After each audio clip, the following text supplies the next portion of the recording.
இயேசு கிறிஸ்துவின் நாமத்தினால் அழைக்கப்பட்ட சகோதர சகோதரிகள் அனைவருக்கும் மாலை வணக்கத்தை தெரிவித்துக்கொண்டு நம்ம இன்றைக்கான தெய்வ செய்திக்கு போலாங்க. நம்ம இன்னைக்கு பார்க்க போகின்ற தலைப்பு என்னன்னு பார்த்தீங்கன்னாக்கா, இன்னைக்கு குருத்தோலை ஞாயிறுன்றதுனால இன்னைக்கு சபையில தேவன் ஒரு நல்ல பாடத்தை கொடுத்தாருங்க. இயேசு கிறிஸ்துவின் இரண்டாம் வருகை எப்படி இருக்கும், முதலாம் வருகையில் எப்படி வந்தாரு, இரண்டாம் வருகையில எப்படி வருவார் அப்படின்றத நம்ம பார்த்தோம். இந்த சப்ஜெக்ட்ல எப்படின்னு பார்த்தீங்கன்னாக்கா, இன்னைக்கு குருத்தோலை ஞாயிறுன்ட்டே சொல்லுவாங்க, பாம் சண்டே அப்படின்ட்டு இல்லைங்களா. ஸோ பாம் பற்றியே நம்ம பார்க்கலாங்க, குருத்தோலை பற்றிய இல்லைங்களா. சில இதுல பணம் பணம் மரம் அப்படின்ற மாதிரி வருது சரிங்களா, பணம் இலை அப்படின்ற மாதிரி. ஸோ அதை பத்தி தேவன் நமக்கு என்னென்ன பாடம் கற்றுத்தராரு, அதோட ஆவிக்குரிய அடையாளங்கள் என்ன அப்படின்றத நம்ம இன்னைக்கு தியானிக்கலாம் சரிங்களா. ஸோ இதுலயும் தேவன் ஏராளமான பாடங்கள் நமக்கு வைத்திருக்கிறாரு. அது ஆச்சரியமா இருக்குது. அது ஒன்னொன்னையா நம்ம பார்க்கலாம். 10 விஷயங்கள் நம்ம பார்க்கலாம். முதலாவது விஷயம் என்னன்னு பாத்தீங்கன்னாக்கா, இந்த பாம் பிரான்ச்சஸ்ன்றது இல்லைங்களா, இந்த குருத்தோலை அப்படின்றது இஸ்ரேலை பொறுத்த வரைக்கும் என்னன்னு பாத்தீங்கன்னாக்கா ஒரு விடுதலையை குறிக்குது. ஓகே, நேஷனல் ஃப்ரீடம் குறிக்குது. 164வது பிசியில இயேசு பிறப்பதற்கு முன்ன என்ன ஆகிக்குதுன்னு பாத்தீங்கன்னாக்கா, ஜூதாஸ் மெக்கபஸ் அப்படின்றவரு ஒரு போர்ல ஜெயிச்சுக்கிறாரு. இதனால இஸ்ரேலுக்கு என்ன ஆகிக்குதுன்னா ஒரு விடுதலை அந்த காலகட்டத்துல வந்துச்சு. ஸோ இதன் அடையாளமாக என்ன பண்ணியிருக்காங்க நீங்க பாத்தீங்கன்னாக்கா, இந்த குருத்தோலை ஏந்தி அந்த இதை செலிப்ரேட் பண்ணுவாங்க. இதே மாதிரிதான் இயேசு கிறிஸ்து எருசலேமுக்குள்ள வரும்போது இல்லைங்களா, அவங்களுக்கு ஒரு விடுதலை வரப்போகுதுன்னு நினைச்சிட்டாங்க. எதுல இருந்து விடுதலை வரப்போகுதுன்னு நினைச்சாங்க தெரியுங்களா? ரோம் கவர்மெண்ட்ல இருந்து அவங்களுக்கு ஒரு விடுதலை வரப்போகுது. இவர் என்ன ரோமரை அழிச்சிட்டு இவர் ராஜாவா உட்காந்துருவாருன்ட்டு அவங்க நினைச்சிட்டாங்க. ஆனா அந்த மாதிரி நடக்கல. அது அவங்களுக்கு ஒரு டிசப்பாயின்ட்மெண்ட் ஆயிடுச்சு. யோவான் 12ஆம் அதிகாரம் 13ல இதை பத்தி நம்ம பார்க்கலாம். ஜான் சாப்டர் 12:13ல, யோவான் 12ஆம் அதிகாரம் 13வது வசனம். John chapter 12:13. யோவான் 12ஆம் அதிகாரம் 13வது வசனம். குருத்தோலைகளை பிடித்து கொண்டு அவருக்கு எதிர்கொண்டு போகும்படி புறப்பட்டு, ஓசன்னா கர்த்தருடைய நாமத்தினாலே வருகிற இஸ்ரவேலின் ராஜா சோத்தரிக்கப்பட்டவர் என்று ஆர்ப்பரித்தார். பாத்தீங்களா? சோ ஓசானா அப்படின்ட்டு அவங்களுக்கு என்ன மகிழ்ச்சினா, ஏசு ராஜா, ஓகே, அவர் மூலயமா அவங்களுக்கு என்ன கிடைக்கும்னு நினைச்சிட்டாங்கனாக்கா ஒரு விடுதலை கிடைக்கும். இந்த ரோமர் கவர்மெண்ட்ல இருந்து அவங்களுக்கு ஒரு விடுதலை கிடைக்கும். இவர் ராஜாவா அமர்ந்துருவாரு. நம்மள யாரும் இனிமேட்டு என்ன பண்ண மாட்டாங்க, எந்த ஒரு அட்ராசிட்டியும் பண்ண மாட்டாங்கன்னு நினைச்சாங்க இல்லைங்களா. ஆனா அவர்னால நம்மளுக்கு கிடைக்க போறது என்ன விடுதலைன்னு பாத்தீங்கன்னாக்கா, அந்த பாண்டேஜ்ல இருந்து விடுதலை இல்லைங்களா, பாவத்துல இருந்து ஒரு விடுதலை கிடைக்க போகுது இல்லைங்களா. இயேசு கிறிஸ்து மேல நமக்கு என்னங்க ஒரு ஃப்ரீடம். எதுல இருந்து? பாவத்துல இருந்து, கட்டுக்கள்ல இருந்து ஒரு ஃப்ரீடம்.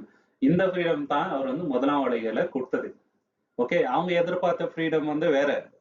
ஆனா அவர் கொடுத்த விடுதலை என்னன்னு பாத்தீங்கன்னாக்கா பாவத்துல இருந்து விடுதலைங்க. யோவான் 8ஆம் அதிகாரம் 36. John chapter 8:36. யோவான் 8:36. ஆகையால் குமாரன் உங்களை விடுதலையாக்கினால் மெய்யாகவே விடுதலையாவீர்கள். பாத்தீங்களா, குமாரன் உங்களை விடுதலையாக்கினார், மெய்யாகவே நீங்க விடுதலை ஆவீங்க. அந்த விடுதலை இன்னைக்கு நம்மளுக்கு கிடைச்சிருக்குதுங்க. ஏன்னா சத்தியத்தை அறிவீர்கள், சத்தியம் விடுதலை ஆக்கிட்டாருங்க. அந்த சத்தியத்தின் மூலியமா நம்மள ஃப்ரீ பண்ணிக்கிறாரு இல்லைங்களா. ஏன்னா தேவனுடைய நினைவுகள் நம்ம நினைவுகள் இல்லைங்க. ஜனங்க என்ன நினைச்சாங்கன்னாக்கா, இயேசு மெஸ்ஸையா வந்தாருன்னா எல்லாமே மாறிடும் அப்படின்ட்டு.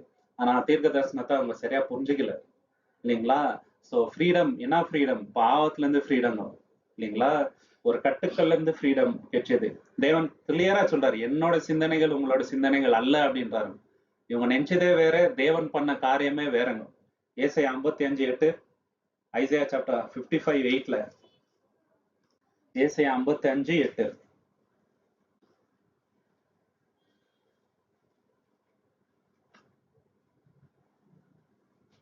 ஏசாயா 55ஆம் அதிகாரம் 8வது வசனம்.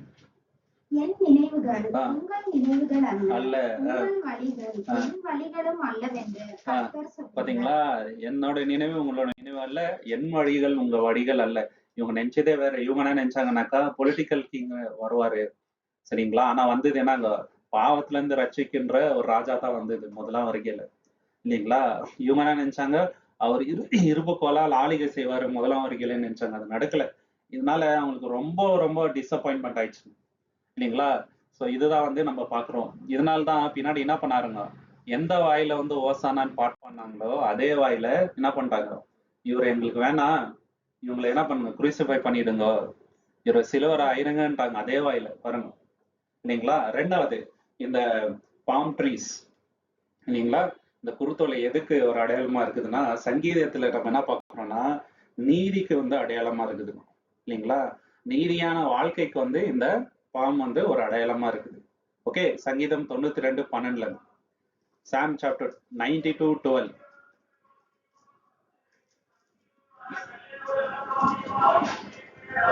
சங்கீதம் 92:12. நீதிமான் பனையை போல் செழித்து லிபினோனில் உள்ள கேதுருவை போல் வருவான். பாத்தீங்களா எப்படி வர நீதிமானு பனையை போல, சரிங்களா. அதுதான் இங்கிலீஷ்ல வந்து பாம்புன்ட்டு வருது. என்னதான் கஷ்டம் வந்தாலும் அவங்க வந்து வளருவாங்க அப்படின்னு. இந்த இதோட இது என்னன்னு தெரியுங்களா ஸ்பெஷாலிட்டி, எவ்வளவு கஷ்டமான கண்டிஷன்ல கூட, ப்ரெஷர்ல கூட அவ்வளவு ஈஸியா வந்து முறிந்து போகாதுங்க. ஒரு ரெசிலியன்ஸ் ஜாஸ்தி, அதாவது விடாமுயற்சியோட வளரும். அந்த மாதிரி ஒரு இதுதான் இந்த பாம் ட்ரீயோட ஒரு இதுங்க.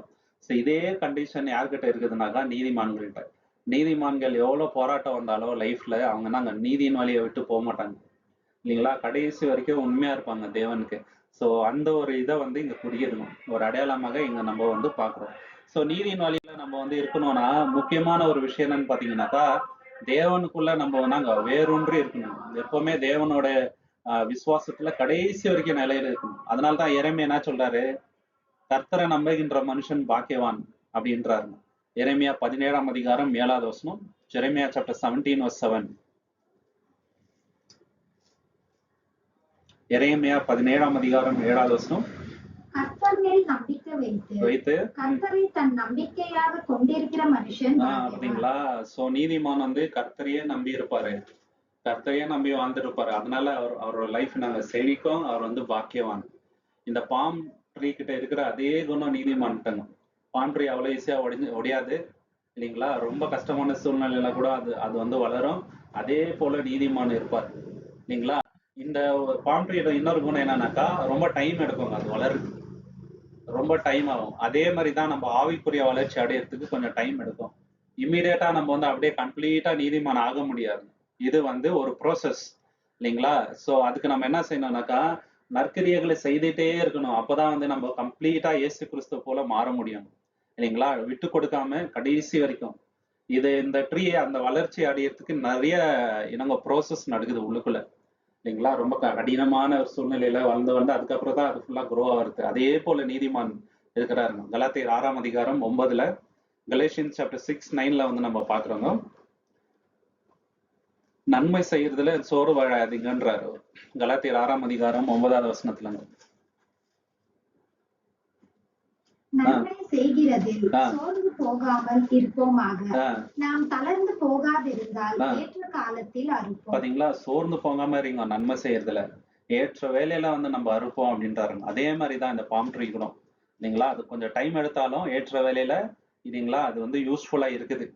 ஸோ இது எதுக்கு ஒரு அடையாளம்னு பாத்தீங்கன்னாக்கா, விடாமுயற்சிக்கு ஒரு அடையாளம் இல்லைங்களா. ஒரு விசுவாசி எப்படி இருக்கணும்ன்றதுக்கு இந்த ஒரு பாம் ட்ரீயை வந்து நம்ம அடையாளமா எடுத்துக்கலாம். ஓகே, ஸோ ரொம்ப கஷ்டமான சூழ்நிலையில கூட நம்ம தேவனுக்கு விசுவாசமா இருக்கணும்ன்றத கூட இந்த பாம் ட்ரீயை வச்சு நம்ம ஒரு அடையாளப்படுத்தி இதுல இருந்து நம்ம ஒரு லெசனை வந்து கத்துக்கலாம் சரிங்களா. மூணாவது அடையாளம் என்னன்னு பாத்தீங்கன்னா, இதுல தேவன் நமக்கு சொல்லி கொடுக்குறது, இயேசு கிறிஸ்துவோட காலகட்டத்துல இல்லைங்களா இதை எதற்காக பயன்படுத்தினாங்கன்னு பாத்தீங்கன்னாக்கா, தேவனை ஆராதிப்பதற்கு இந்த பாம் பிரான்ச்சஸ் வந்து யூஸ் பண்ணாருங்க இல்லைங்களா. இந்த குருத்தோலையை வந்து அவங்க பயன்படுத்தினாங்க. எப்போனா அவங்க வந்து 7 பண்டிகைகள் அவங்களுக்கு இருக்குது முக்கியமா. அதுல ஒண்ணு வந்து பாஸ்ஓவர், இது நமக்கு நல்லா தெரியும். இன்னொரு பண்டிகை என்னன்னு பாத்தீங்கன்னாக்கா சக்கத் அப்படின்னு வரும், கூடார பண்டிகை, ஃபீஸ்ட் ஆஃப் டாபர்னக்கிள்ஸ் அப்படின்ட்டு. எல்லாருமே என்ன பண்ணுவாங்க, கூடாரத்துல போய் இருப்பாங்க கொஞ்ச நாள். இது எதற்காகன்னு பாத்தீங்கன்னாக்கா, இஸ்ரேல் ஜனம் 40 வருஷம் அவங்களை வழி நடத்தினார் இல்லைங்களா. அப்போ அவங்க டென்ட்ல தான் தங்கிட்டு இருந்தாங்க. அதை மறக்க கூடாதுன்றதுக்காக வருஷம் நாங்க இந்த கூடார பண்டிகையை ஒன்றுட்டு நடத்துவாங்க. இந்த கூடார பண்டிகை சமயத்துலதான் முக்கியமான ஒரு சம்பவம் நடக்குதுங்க, இயேசு பிறகுறது சரிங்களா. சோ இந்த ஒரு பண்டிகை நீங்க பாத்தீங்கன்னாக்கா என்ன சொல்றாருன்னா, தேவனு நீ வந்து இந்த பாம் பிரான்சஸ் எடுத்துட்டு வந்து நீ கொண்டாடு அப்படின்றாரு. ரிஜாய்ஸ் பிஃபோர் த லார்ட்ன்றாரு. இதை எடுத்துட்டு வந்து இது வந்து லேவியாகமம் 23:40. லேவியாகமம் 23:40 பார்க்கலாங்க. Leviticus chapter 23:40. Leviticus chapter 23 verse 40. முதல் நாளிலே அலங்காரமான விருட்சங்களின் கனிகளையும் பேரீச்சின் ஓலைகளையும் தலைத்திருக்கிற விருட்சங்களின் கிளைகளையும் ஆற்றல் அரிகளையும் கொண்டு வந்து உங்கள் தேவனாகிய கர்த்தருடைய சந்நிதியில் 7 நாளும் மகிழ்ச்சியாய் இருக்கு. பாத்தீங்களா, 7 நாள் மகிழ்ச்சியா இருங்க. அதுல அந்த பேரீச்சை ஓலைன்னு வருது இல்லைங்களா, அதுதான் நத்திங் பட் பாம் பிரான்சஸ். அதை எடுத்துட்டு வந்து நான் தேவன் முன்னாடி சந்தோஷமா இருங்க 7 நாள். தேவனை ஆராதிப்பதற்கு இது எல்லாத்தையும் எடுத்துட்டு வந்து தேவன் முன்னாடி ரொம்ப சந்தோஷப்படுவாங்க. சோ இதுக்கு வந்து அது பயன்பட்டு இருக்குதுங்க அந்த காலகட்டத்துல. சோ இவ்வளவு ஆவிக்குரிய அடையாளம் அதுல இருக்குது இல்லைங்களா. தேவனுடைய ஊழியத்தை நம்ம எப்படி செய்யணுங்க, ரொம்ப சந்தோஷமா செய்யணும். ஏனேதானன்ட்டு செய்யக்கூடாது, ஒரு கட்டாயமா பண்ணக்கூடாது, மனப்பூர்வமா பண்ணணுங்க. அததான் வந்து நம்ம பாக்குறோம். சங்கீதம் 100ஆம் அதிகாரம் 2ல என்ன சொல்றாரு, சாம் சாப்டர் 100 verse 2ல, சங்கீதம் 100ஆம் அதிகாரம் 2வது வசனத்துல இப்படியாக சொல்றாருங்க. தேவனோட சந்நிதியில எப்படி வரணும்ன்றாரு, மன மகிழ்ச்சியோட வாங்க அப்படின்றாரு. சங்கீதம் 100ஆம் அதிகாரம் 2வது வசனம். மகிழ்ச்சியோட கர்த்தருக்கு ஆராதனை செய்து ஆனந்த சத்தத்தோட அவர் சந்நிதியின் முன் வாருங்கள். பாத்தீங்களா, மகிழ்ச்சியோட வாருங்கள், ஆனந்த சத்தத்தோட வாருங்க இல்லைங்களா. ஏன்னா தேவனோட சந்நிதிக்கு போனாலே சந்தோஷம் தாங்க. நம்மளுக்கு வீட்டுல எவ்வளவு பிரச்சனைகள் இருக்கலாம், சில மென்டலி இஷ்யூஸ் இருக்கலாம், ப்ரெஷர் இருக்கலாம். ஆனா தேவன் சந்நிதியில போனா நம்ம அதெல்லாம் மறந்துடணும். ஏன் தெரியுங்களா, தேவன் கிட்ட எல்லாம் ஒப்பு கொடுத்துடுறாங்க போகும்போதே. தேவன் எல்லாத்தையும் பாத்துக்குவாரு இல்லைங்களா. இப்ப அண்ணாலும் கூட நீங்க பாத்தீங்கன்னாக்கா அங்க போயிட்டு ஜெபம் பண்ணிட்டு ரிட்டர்ன் வர வரைக்கும் தான் அவங்களுக்கு அந்த கஷ்டம் இருந்துச்சுங்க. ஒன்ஸ் தேவன் கிட்ட எல்லாம் சொல்லிட்ட பிறகு அவங்களுக்கு ஒரு ஆறுதல் வந்துச்சு அவங்க லைஃப்ல. ஓகே, நம்ம லைஃப்ல அதே மாதிரிதான். தேவன் கிட்ட போற வரைக்கும் தான் நம்மளுக்கு அந்த இது இல்லைங்களா ஒரு விதமா பாரமா இருக்கும். தேவன் கிட்ட எல்லாம் கொடுத்துட்ட பிறகு அந்த பாரம் போயிடும். ஸோ சந்தோஷமா தேவன் அண்டியில வான்ட்டு சொல்றாரு இல்லைங்களா. என்ன பண்ணோம்னாக்கா தேவன் நம்மளுக்கு பண்ண எல்லா விஷயத்தையும் நினைவு கூறணுங்க. முக்கியமான விஷயம் அதுதான். ஏன் வந்து அந்த 7 நாள் அந்த பண்டிகை கொண்டாடினாருனாக்கா தேவன் வல்லமையா எப்படி அவங்கள வழி நடத்தினாரு அப்படின்றத அவங்க நினைவு கூறும்படி செய்ய சொல்றாரு. உபாகமம் 8ஆம் அதிகாரம் 10வது வசனத்துல, டியூட்ரானமி சாப்டர் 8 verse 10ல, உபாகமம் 8ஆம் அதிகாரம் 10வது வசனம். உபாகமம் 8. நீ புசித்து திருப்தி அடைந்திருக்கையில் உன் தேவனாகிய கர்த்தர் உனக்கு கொடுத்த அந்த நல்ல தேசத்துக்காக அவரை ஸ்தோத்திரிக்க கடவாய். பாத்தீங்களா, என்ன பண்ணணும், நீ புசித்து திருப்தியா இருக்கும் போது தேவனை ஸ்தோத்தரிக்கணும்ன்றார். நம்ம லைஃப்ல எவ்வளவு நல்லது தேவன் பண்ணியிருக்கிறாரு இல்லைங்களா. அவ்வளவு ப்ராவிஷன்ஸ்க்கு நாங்க தேவனை வந்து நம்ம ஸ்தோத்தரிக்கணும். இதுக்கு இந்த பாம் வந்து ஒரு அடையாளமா இருக்குது இல்லைங்களா. தேவனை ஆராதிப்பதற்கு, தேவனுக்கு நன்றி சொல்லத்துக்கு இந்த குருத்தோலை என்னங்க ஒரு சிம்பிளா இருக்குது இல்லைங்களா. இப்ப இயேசு கிறிஸ்து வரும்போது அவங்க வந்து என்ன பண்ணாங்க, இந்த குருத்தோலையை வந்து ஏந்தினாங்க. சோ இதுல வந்து அவங்க என்ன சொல்ல விரும்புறாங்கன்னு பாத்தீங்கன்னாக்கா, தேவன் அவங்களுக்கு கொடுத்த அந்த ப்ராவிஷனுக்காக அவங்க சந்தோஷப்படுறாங்க. ஏன்னா இயேசு கிறிஸ்து தான் தேவன் கொடுத்த கிஃப்ட்ன்றத அவங்க அந்த அந்த சமயத்துல உணர்றாங்க. இவரு தேவன் தான் அனுப்புனவரு, தேவன் அமைச்சிருக்கிற மெஸ்ஸையா அவருன்றத அவங்க வந்து அந்த குருத்தோலையை காமிக்கிறது மூலியமா தேவனுக்கு நன்றியை செலுத்துறாங்க இல்லைங்களா. இது அவங்க கிட்ட இருந்த ஆல்ரெடி இருந்த பழகதான். அது இயேசு வரும்போது இன்னும் அந்த மன மகிழ்ச்சியோட செய்றாரு இல்லைங்களா. அவங்க வந்து உணர்ந்துட்டாங்க இந்த ஒரு விஷயத்த. ஓகே, சோ தேவனோட பிளான் என்னன்னு பாத்தீங்கன்னாக்கா இவங்க நினைச்சதோட பெருசா இருக்குது. அதை வந்து உணராம இருந்தாங்க. பட் ஒண்ணு மட்டும் இங்க நடக்குதுங்க. அது என்னன்னாக்கா தேவனுக்கு சந்தோஷமா ஆராதனை பண்றாங்க குருத்தோலை ஏந்தி. நான் தேவன் கொடுத்த அந்த நல்ல ஈவுக்காக. சோ அந்த மாதிரி நம்மள நாங்க தேவன் வந்து துதிக்கணும். 4வது விஷயம், இந்த குருத்தோலை எதுக்கு ஒரு அடையாளம்னு நீங்க பாத்தீங்கன்னாக்கா, பரலோகத்துல தேவனை ஆராதனை பண்றது கூட இது ஒரு அடையாளமா இருக்குதுங்க. பூமியில மட்டும் இல்ல, பரலோகத்துல. இப்போ திரளான கூட்டத்தார் இருக்கிறாங்க இல்லைங்களா. அவங்க கையில என்ன வச்சுட்டு இருந்தாங்கன்னு பாத்தீங்கன்னாக்கா குருத்தோலை வச்சுட்டு இருந்தாங்க. பூமியில மட்டும் இல்ல, பரலோகத்திலயும் நீங்க பாத்தீங்கன்னாக்கா இந்த மாதிரி ஒரு அடையாளத்தை காட்டுறாருங்க. இது ரொம்ப ஆச்சரியமா இருக்குது இதை பத்தி பார்க்கும்போது. இது வந்து வெளிப்படுத்தல் 7ஆம் அதிகாரம் 9வது வசனத்துல, ரெவலேஷன் சாப்டர் 7 verse 9ல, வெளிப்படுத்தல் 7ஆம் அதிகாரம் 9வது வசனத்துல, இவைகளுக்கு பின்பு நான் பார்த்தபோது இதோ சகல ஜாதிகளிலும் கோத்திரங்களிலும் ஜனங்களிலும் பாஷைக்காரங்களிலும் இருந்து வந்ததும் ஒருவனும் எண்ணக்கூடாதுமான திரளான கூட்டமாகிய ஜனங்கள் வெள்ளை அங்கிகளை தரித்து தங்கள் கைகளில் குருத்தோலைகளை பிடித்து சிங்காசனத்திற்கு முன்பாகவும் ஆட்டுக்குட்டியானவருக்கு முன்பாகவும் நிற்க கண்டேன். பாத்தீங்களா, அது வந்து ஒரு நித்தியமான ஒரு விஷயம். சரிங்களா, சக்சஸ்ன்றது நித்தியம். இயேசு கிறிஸ்து வரும்போது அவங்க குருத்தோலை ஏந்தி தேவனை துதிக்கிறாங்க இல்லைங்களா. அது கொஞ்ச காலம் இருந்துச்சு. ஆனா இங்க பரலோகத்துல பண்றாங்க தெரியுங்களா. இது வந்து ஒரு நாள் இல்லைங்க, நித்தியமா நடக்கக்கூடிய ஒரு விஷயம் இல்லைங்களா. சோ தேவனோட பிரசனத்துல எப்போதுமே நாங்க மன மகிழ்ச்சி தான், சந்தோஷம் தான் இல்லைங்களா. தேவனை வந்து துதிச்சுட்டே நம்ம வந்து இருக்கோம். ஏன் தெரியுங்களா, நம்மளுடைய விக்டரி அப்படின்றது இயேசுவின் மூலியமா தான் வருதுங்க இல்லைங்களா. இயேசுவின் மூலியமா நமக்கு எப்போதுமே தேவனை நாங்க வெற்றியை தான் தராரு. இயேசு கிறிஸ்து இல்லைன்னா நம்ம வந்து எதுலையுமே ஜெயிக்க முடியாது. இயேசு கிறிஸ்து இருந்தா நம்மளுக்கு வந்து ஜெயம் வருங்க. ஸோ அந்த குருத்தலை எதுக்கு ஒரு அடையாளமா இருக்குதுனாக்கா, இயேசு கிறிஸ்து மூலியமா நம்மளுக்கு கிடைச்ச அந்த விக்டரிக்கு நாங்க ஒரு அடையாளமா நம்ம வந்து பாக்குறோம். 1 கொரிந்தியர் 15ஆம் அதிகாரம் 57வது வசனம். 1 கொரிந்தியன் 15:57. 1 கொரிந்தியர் 15ஆம் அதிகாரம் 57வது வசனம்.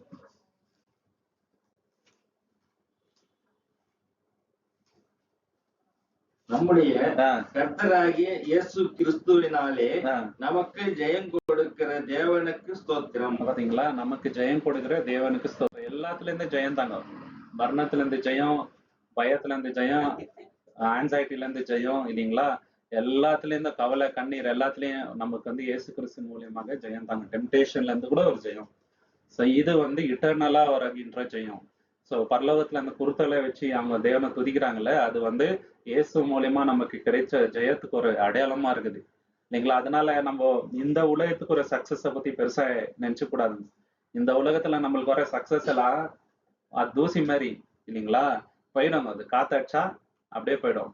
ஆனா இயேசு மூலியமா நம்மளுக்கு வருது இல்லைங்களா அந்த ஜெயம், அது எப்பவுமே நித்தியமா இருக்க போகுது. அதனால என்ன சொல்றாரு, நீங்க எப்போதுமே என்னங்க பரலோகத்துக்குரியவர்களா இருங்க அப்படின்றாரு. உங்களுடைய மனதை என்னங்க பரம விஷயத்துக்கே நீங்க வந்து என்னங்க உங்களோட அஃபெக்ஷன் அதன் மேலே இருக்கட்டும்ன்றாரு. கொலோசியர் 3ஆம் அதிகாரம் 2வது வசனத்துல சொல்றாரு பாருங்க. Colossians chapter 3 verse 2. கொலோசியர் 3ஆம் அதிகாரம் 2வது வசனம். நீங்க நிறைய பேர் குருத்தோலை ஏந்தி என்ன பண்ணிருப்பாங்க, நந்தலா போயிருப்பாங்க ப்ரொசஷன் இல்லைங்களா. ஆனா நம்ம எங்க பண்ண போறோம் இதுனாக்கா பரலோகத்துல இல்லைங்களா. பரலோகத்துல இந்த மாதிரி ஒண்ணு நடக்க போகுது. சோ அந்த விஷயத்த வந்து நம்ம கூர்ந்து கவனிக்கணும். கொலோசியர் 3:2. பூமியில் உள்ளவைகள் எல்லாம் மேலானவைகளையே நாடுங்கள். பாத்தீங்களா, மேலானவைகளே நாடுங்கள் அப்படின்றாரு. சோ அந்த மேலான விஷயம் தான் இது. ஓகே, சோ நம்ம இயேசு கிறிஸ்து கூட உலகத்தை ஆளுகை செய்யும் போது மத்த ஜனங்கள் வந்து இந்த குருத்தோலை ஏந்தி நமக்கு முன்னாடி நின்று ஆராதிக்கிறது வந்து ரொம்ப பெரிய விஷயமா இருக்கணும். அந்த மாதிரி விஷயத்த நீங்க வந்து இது பண்ணணும் இல்லைங்களா. இந்த 2 கூட்டத்தார் இருக்கிறாங்க. ஒரு குரூப் வந்து இயேசு கூட உட்காந்து என்னங்க உலகத்தை ஆளுகை செய்யற குரூப், இன்னொரு குரூப் குருத்தோலை ஏந்தி பாட்டு பாடுறது. இது ரெண்டுல நம்ம எதுல வரோம் அப்படின்றது இன்னைக்கு நம்ம எப்படி நடந்துக்கிறோன்றதுலதான் இருக்குதுங்க இல்லைங்களா.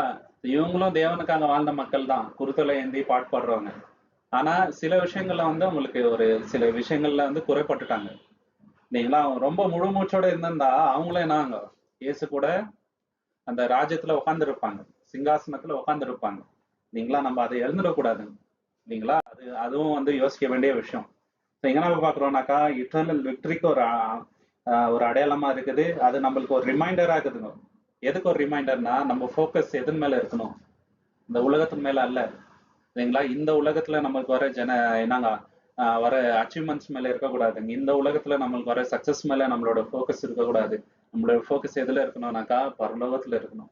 ஸோ அதுக்கு ஒரு அடையாளமா நம்ம வந்து பாக்குறோங்க. அடுத்து சாலமன் வந்து என்ன பண்றாருங்க, 7 வருஷம் எதற்காக டைம் ஸ்பெண்ட் பண்ணாரு 7 வருஷம்னு பாத்தீங்கன்னா, ஒரு ஆலயத்தை கட்டுறாரு இல்லைங்களா.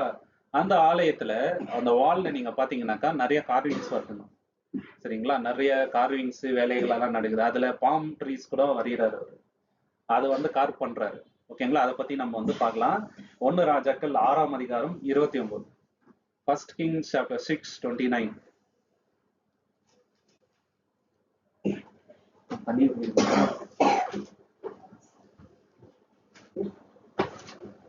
ஒன்னு கொரிந்தியர் 1 ராஜாக்கள் 6ஆம் அதிகாரம் 29. ஆலயத்தின் சுவர்களை எல்லாம் அவன் சுற்றிலும் உள்ளும் புறம்புமாக கேருபீன்களும் பேரிந்துகளும் மலர்ந்த பூக்களுமான சித்திரங்களும் கொத்து வேலைகளுமாக்கினார். என்னென்ன இருந்துச்சுன்னு பாத்தீங்கன்னா கேருபீன்கள் ஒண்ணு, அப்புறம் வந்து பாம் ட்ரீஸ் இதோட இது அடையாளமா அதுல இருந்துச்சு. அப்புறம் வந்து ஃப்ளவர்ஸ், ஓப்பன் ஃப்ளவர்ஸ், இங்கிலீஷ்ல பாத்தீங்கன்னாக்கா பாம்புன்ட்டே வருதுங்க.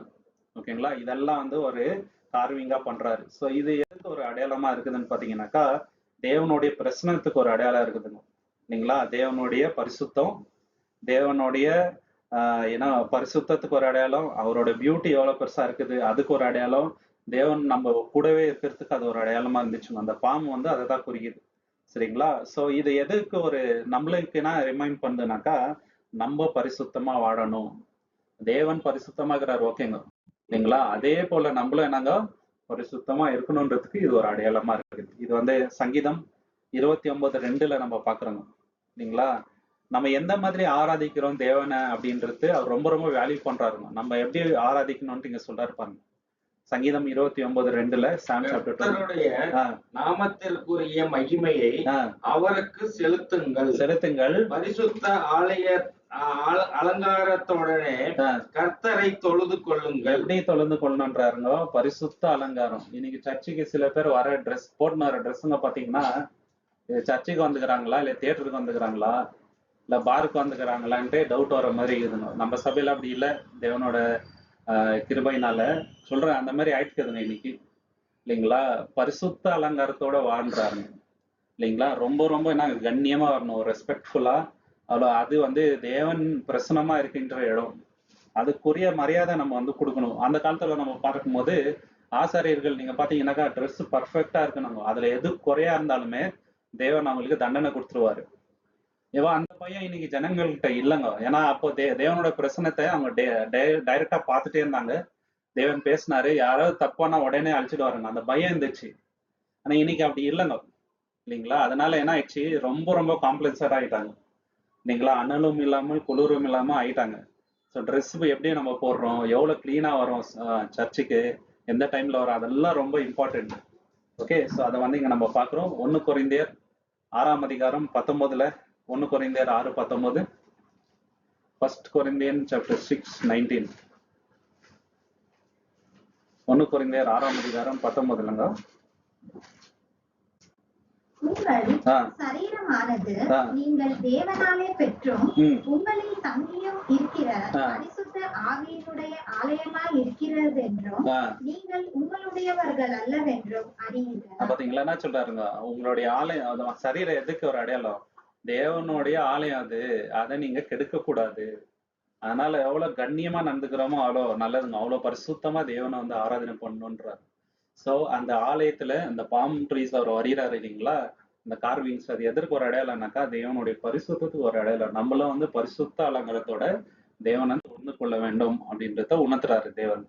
6வது விஷயம் என்னன்னு பாத்தீங்கன்னாக்கா அந்த பாம் பிரான்ச்சஸ் சரிங்களா, குருத்தொலை எதுக்கு வந்து ஒரு அடையாளமா இருந்துச்சுன்னு பாத்தீங்கன்னா அந்த காலகட்டத்துல ஒரு செலிப்ரேஷன் சரிங்களா, ஒரு கொண்டாட்டம், ஒரு சந்தோஷம் இல்லைங்களா, ஒரு டெலிவரன்ஸ்க்கு, ஒரு தேவனோட மீட்புக்கு ஒரு அடையாளமா இருந்துச்சுங்க இல்லையா.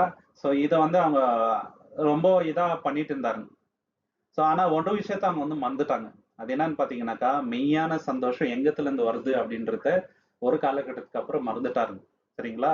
நெஹேமியா 8:15 நம்ம பார்க்கலாம். நெஹேமியா சாப்டர் 8:15 இங்கே நம்ம என்ன சொல்றாருனாக்கா, தேவனே நீ போயிட்டு அந்த பாம் இதை எடுத்துட்டு வா, அதை எடுத்துட்டு வந்து கொண்டாடுன்றாரு. நெஹேமியா 8:15 எழுதியிருக்கிறபடி கூடாரங்களை போடும்படிக்கு நீங்கள் மலைகளுக்கு புறப்பட்டு போய் ஒலிவ கிளைகளையும் காட்டு ஒலிவ கிளைகளையும் மிருது செடிகளின் கிளைகளையும் பேரிச்ச மட்டைகளையும் அடர்ந்த மரக்கிளைகளையும் கொண்டு வாருங்கள். பாத்தீங்களா.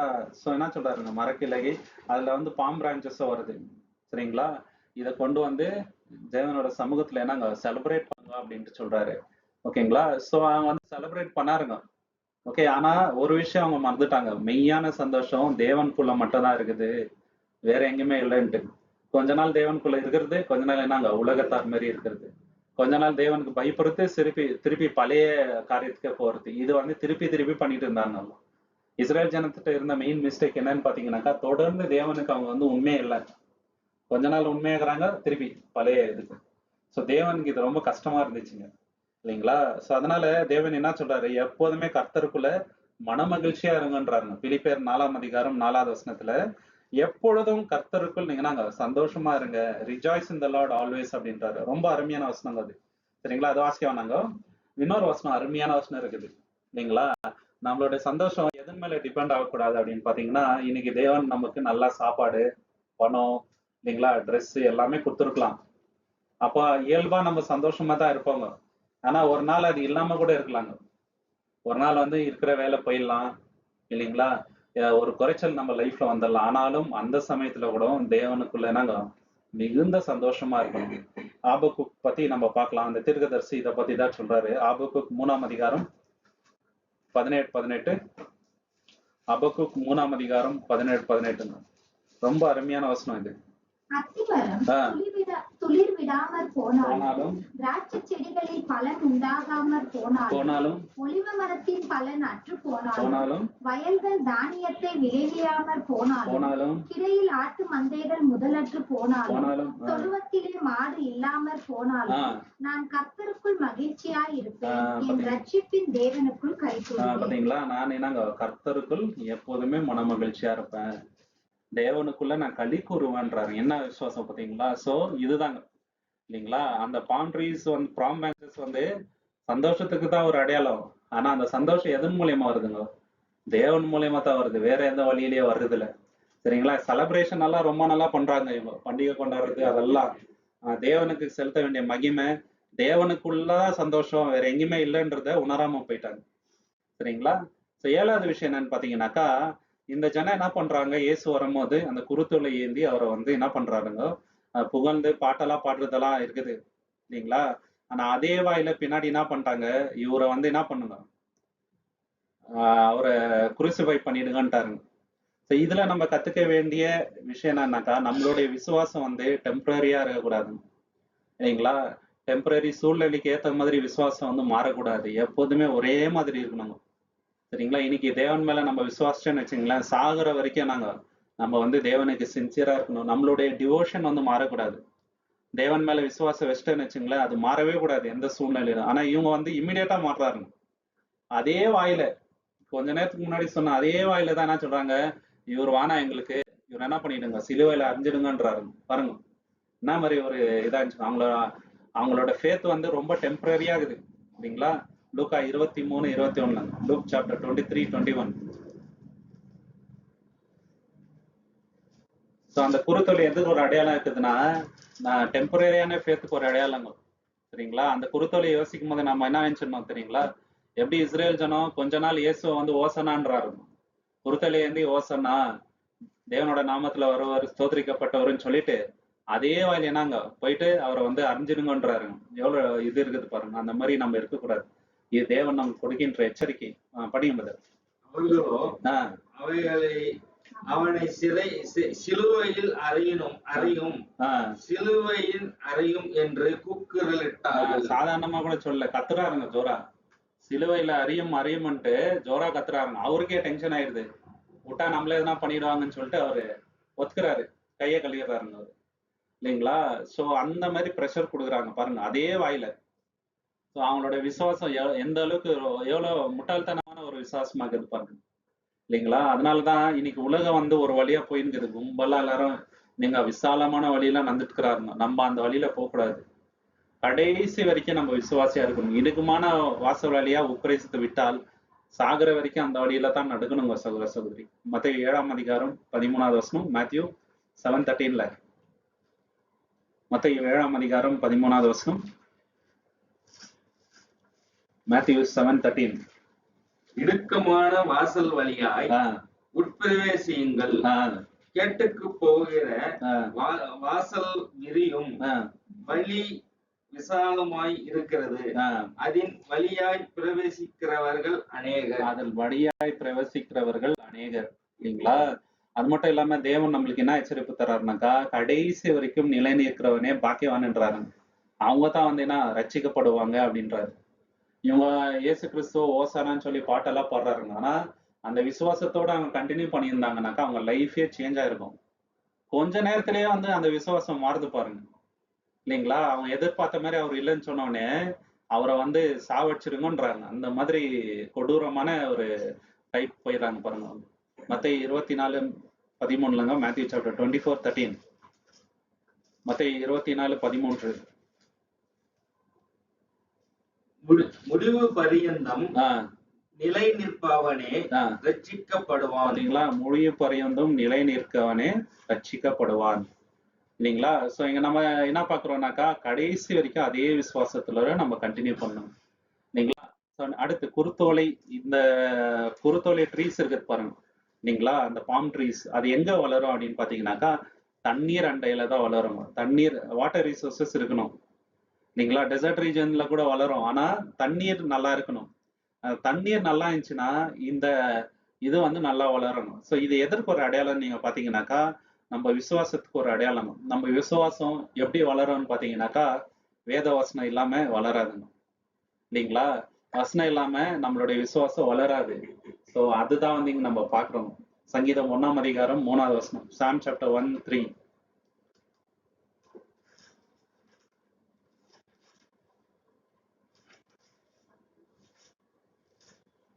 இந்த வசனத்தை நம்ம பார்க்கும்போது நம்மளுக்கு புரியுமா? அவன் ஆஹ் நீர்க்கால்களின் ஆஹ் ஓரமாய் ஆஹ் நடப்பட்டு ஆஹ் தன் காலத்தில் தன் கனியை தந்து ஆஹ் இலையுதிராதிருக்கிற ஆஹ் மரத்தை போலிருப்பான். பாத்தீங்களா? மரத்தை போல இருப்பான். அவன் செய்வதெல்லாம் வாய்க்கும். யாருனாக்கா 2வது வசனத்துல பாருங்க எப்படிப்பட்டவங்க அப்படின்றது. 2வது கர்த்தருடைய வேதத்தில் பிரியமாய் இருந்து இரவும் பகலும் அவருடைய வேதத்தில் தியானமாய் இருக்கிற மனுஷன் பாக்கியவான். அப்படிப்பட்டவங்க தான் என்னங்க, நீர் அண்டையில நடப்பட்ட மரம் போல. சரிங்களா? தண்ணி ஊற்றப்பட்டவங்க. அந்த மாதிரி இருக்கிறவங்க தான் என்னங்க கனி கொடுப்பாங்க. சோ இதுல இருந்து நம்ம கத்துக்க வேண்டிய விஷயம் என்னன்னாக்கா, நம்ம தேவனோட வசனம் இல்லைன்னு வச்சுங்களேன், ஆவிக்குரிய வளர்ச்சி அடையவே முடியாது. கடைசி வரைக்கும் நம்ம என்னங்க அதுல நிலை கொண்டு இருக்கணும். இயேசு என்ன சொல்றாரு? நானு திராட்சை செடி, நீங்க வந்து கொடிகள் அப்படின்றாரு. என்னில் நீங்க நிலைத்திருந்தால் கனிகளை கொடுப்பீங்க. என்னை நிலைத்திராத கொடிகளை நான் என்ன அறுத்து நெருப்புல போட்டுருவேன் அப்படின்றாரு. இல்லைங்களா? யோவான் 15:5. John chapter 15:5. யோவான் 15:5. யோவான் 15:5. நானே திராட்சை செடி, நீங்கள் கொடிகள். ஒருவன் என்னிலும் நான் அவனிலும் நிலைத்திருந்தால் அவன் மிகுந்த கனிகளை கொடுப்பான். என்னை அல்லாமல் உங்களால் ஒன்றும் செய்யக்கூடாது. பாத்தீங்களா? என்னை அல்லாமல் உங்களால ஒன்றும் செய்ய முடியாது. இயேசு கிறிஸ்து வேணும். இயேசு கிறிஸ்து வார்த்தை இல்லாமல் நம்ம வந்து வளர முடியாது. இந்த இடத்துல என்ன சொல்றாருனாக்கா, மனுஷன் அப்பத்தினால் மாத்திரமல்ல தேவனோட வார்த்தையினாலதான் பிழைப்பான் அப்படின்ட்டு. சோ தேவனோட வார்த்தை இல்லைனாக்கா நம்மளால பிழைக்க முடியாது. இந்த பாம் ட்ரீக்கு எப்படி தண்ணி ரொம்ப அவசியமோ அதே மாதிரி ஆவிக்குரிய மனுஷன் வாழ்வதற்கு தேவனுடைய வசனம் மிக மிக அவசியமா இருக்குதுங்க. இல்லைங்களா? சோ இதை மட்டும் நீங்க பாத்தீங்கன்னாக்கா, இந்த பாம் பிரான்ச்சஸ் அடுத்த ஒரு அடையாளம் அது வந்து விக்டரிக்கான அடையாளமா இருந்துச்சுங்க. இல்லைங்களா? யூதருங்க, ரோமு, கிரீக்கு அவங்களோட ட்ரெடிஷன்ல அவங்க ஏதாவது விளையாட்டு விளையாடினா, இல்லைங்களா, இல்லைன்னா ஏதாவது போர்கள் அவங்க வந்து புரிஞ்சுட்டு வந்தா இதுல வந்து வின் ஆயிட்டாக்கா, இந்த பாம் தான் வந்து என்னங்க ஒரு கிஃப்ட் மாதிரி தருவாருங்க.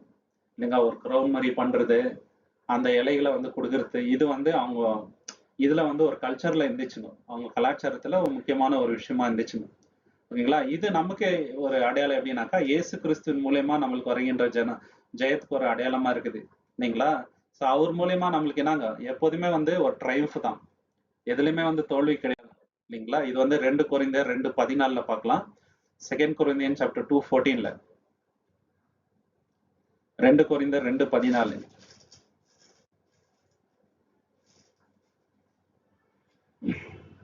கிறிஸ்துவுக்குள் எப்பொழுதும் எங்களை வெற்றி சிறக்க பண்ணி எல்லா இடங்களிலேயும் எங்களை கொண்டு அவரை அறிகிற அறிவின் வாசனையை போதும். கிறிஸ்துவுக்குள் நம்மளை நாங்க எப்போதுமே வெற்றி சிறக்க பண்றாருங்க தேவன். சோ அந்த பாம் வந்து அந்த வெற்றிக்கு ஒரு அடையாளமாகுது. இயேசு கிறிஸ்துவின் மூலியமா நம்மளுக்கு வெற்றிங்க. இல்லைங்களா? அவர் இல்லைன்னா நம்மளுக்கு வெற்றி இல்லை. எல்லா விஷயத்திலயும் வெற்றி தான். இந்த ஆவிக்குரிய போராட்டத்தை நம்ம வெற்றிகரமா முடியணும்னா இயேசு மூலியமா தான் முடியும். இல்லைங்களா? இன்னொரு இடத்துல பவுல் என்ன சொல்றாருன்னா ரோமர் 8:37 இயேசு கிறிஸ்து மூலியமாக நம்ம என்ன இருக்கோம், எல்லாத்தையும் வந்து வென்று வந்திருக்கிறோம், அவன் வென்றுவான் அப்படின்றாரு. ரோமர் 8:37, ரோமன் சாப்டர் 8:37. இவை எல்லாவற்றிலேயும் நாம் நம்மில் அன்பு கூறுகிறவராலே முற்றும் ஜெயம் கொள்ளுகிறவர்களாய் இருக்கிறோம். எப்படிங்க முற்றிலும் ஜெயம்? 1-2 இல்ல, எல்லா விஷயத்திலையும் இயேசு கிறிஸ்து மூலியமாக நமக்கு ஜெயம் உண்டு. இதுதான் வந்து அந்த இதுக்கு ஒரு அடையாளமா இருக்குதுங்க. எல்லாவற்றிலும் நமக்கு ஜெயம் உண்டு இயேசு கிறிஸ்து மூலியமாக. ஏன்னா இது வந்து நம்மளுடைய பேட்டில் இல்லைங்க, நம்மளுடைய போர்க்களம் அல்ல. தேவன் நமக்காக நாங்க போராட்டம் செய்வார் இல்லைங்களா. இது வந்து யாத்திராகமம் 14:14. நம்மள வழிநடத்துறது அவர் தான், நம்ம சுயபலத்தினால ஜெயிக்கிறது இல்ல, தேவன் நமக்காக போராடுறாருங்க. யாத்திராகமம் 14:14. நீங்கள் அமைதியா இருங்க, தேவன் உங்களுக்காக போராட்டம் செய்வாருன்றாருங்க மோசைங்க.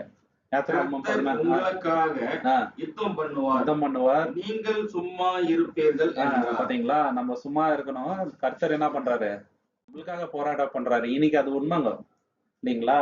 நம்மள வந்து விட்டுட்டு தேவன் என்ன பண்றாரு, நமக்காக போராடுறாருங்க. எல்லா விதத்திலயும் நம்மளுக்கு ஹெல்ப் பண்றது தேவன் தான்.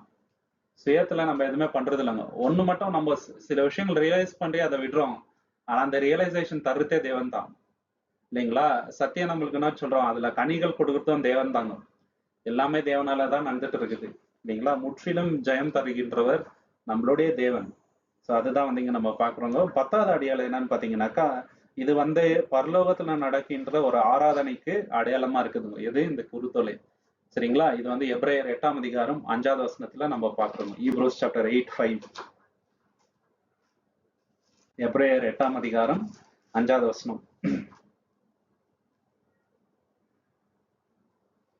இவர்கள் செய்யும் ஆராதனை பரலோகத்தில் உள்ளவைகளின் சாயலுக்கு நிழலுக்கும் ஒத்திருக்கிறது. இப்போ அவங்க வந்து எருசலேம்ல குருத்தொலை வச்சு பண்ணது வந்து பரலோகத்துக்கு ஒரு நிழலா இருந்துச்சுங்க. ஏன்னா பரலோகத்துல அதே மாதிரி பண்றாங்க, கரெக்டுங்களா, தேவனுடைய ராஜ்யத்துல. சோ அதுக்கு ஒரு காப்பி, ஒரு நிழலா இருக்குது, சரிங்களா. அது மட்டும் இல்லாம தேவனை வந்து நம்ம எப்படி ஆராதிக்கணும் அப்படின்ட்டு இயேசுவே சொல்றாரு. எப்படி ஆராதிக்கணும்ன்றாருனாக்கா, ஆவியோடும் உண்மையோட நம்ம வந்து ஆராதிக்கணும்ன்றாரு. அதுதான் வந்து மெய்யான ஆராதனை, ஓகேங்களா. சோ அந்த ஆராதனைக்கு இது ஒரு அடையாளமா இருக்குது. 2 கொரிந்தியர் 4:18 படிங்க பிரதர். 2 கொரிந்தியர் 4:18.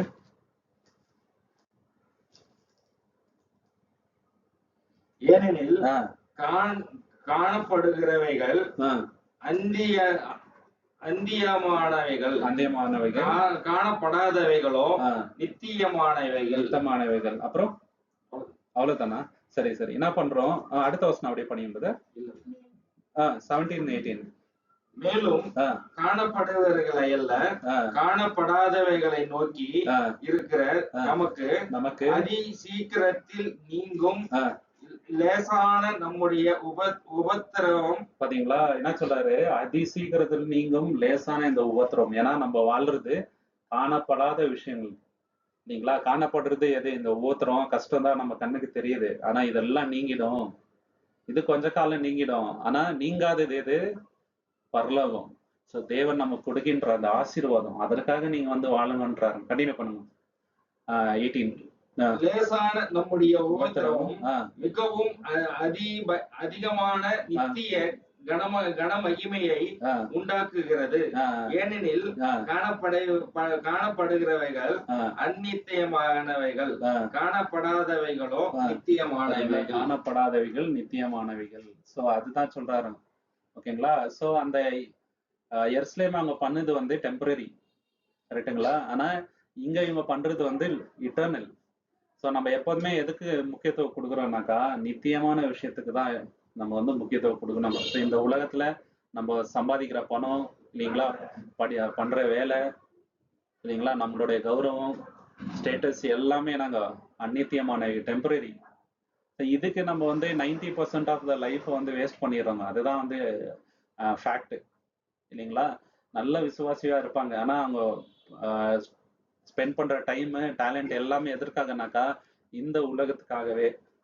இயேசுக்காக நம்ம என்ன பண்றோம், தேவனுக்காக நம்ம என்ன பண்றோம், இட்டர்னிட்டிக்காக நம்ம என்ன பண்ணிட்டு இருக்கிறோம் அப்படின்றது யோசிக்கிறது இல்லைங்க.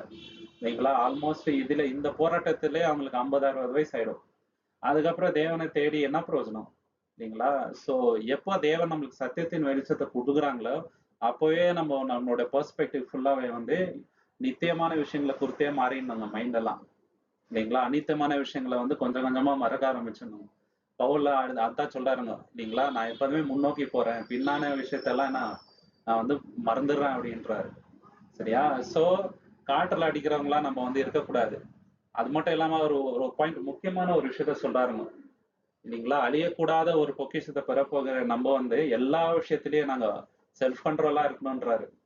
அவங்க அழிய போகின்ற அந்த கிரீடத்தை பெற இவ்வளவு கஷ்டப்படுறாங்க. சரிங்களா? இந்த ஒலிம்பிக்ஸ்ல போறவங்க, கிரிக்கெட் மேட்ச் ஆடுறவங்க இல்லைங்களா, வேர்ல்ட் கப் அடுத்த வருஷம் இருக்குதுன்னா இந்த வருஷமே என்ன பண்ணுவாங்கனாக்கா அவங்க எல்லாம் பேட் ஹேபிட்ஸ் விட்டுருவாருங்க இல்லைங்களா, ட்ரிங்க்ஸ் ஸ்மோக்கிங் எல்லாம் விட்டுட்டு. ஏன்னா நெக்ஸ்ட் இயர் வந்து அவங்க அதுல செலக்ட் ஆகணும் அந்த டீம்ல. அதனால ஃபுல்லு செல்ஃப் கண்ட்ரோலா டயட் எல்லாம் மெயின்டைன் பண்ணுவாருங்க. பண்ணி அதுல போய் செலக்ட் ஆகி வின்னானா அதுல அவங்களுக்கு அவ்வளவு பெரிய சந்தோஷம் இல்லைங்களா. அதுக்கு அநித்தியமான விஷயம், இவர் சொல்ற மாதிரி அநித்தியமான விஷயம், அதுக்கே அவங்க அவ்வளவு போராட பண்ற போது நித்தியமான மகிமை பெற போகின்ற நம்ம எவ்வளவு போராடணும் அப்படின்ட்டு சொல்றாரு இல்லைங்களா. சோ அதை நோக்கி வந்து நம்ம வாழணுங்க. சோ இந்த குருத்தோலை எதுக்கு ஒரு அடையாளமா இருக்குதுனாக்கா, நம்ம இன்னைக்கு எதை பத்தி யோசிக்கணும்னாக்கா நித்தியமான விஷயங்களை யோசிக்கணும் இல்லைங்களா.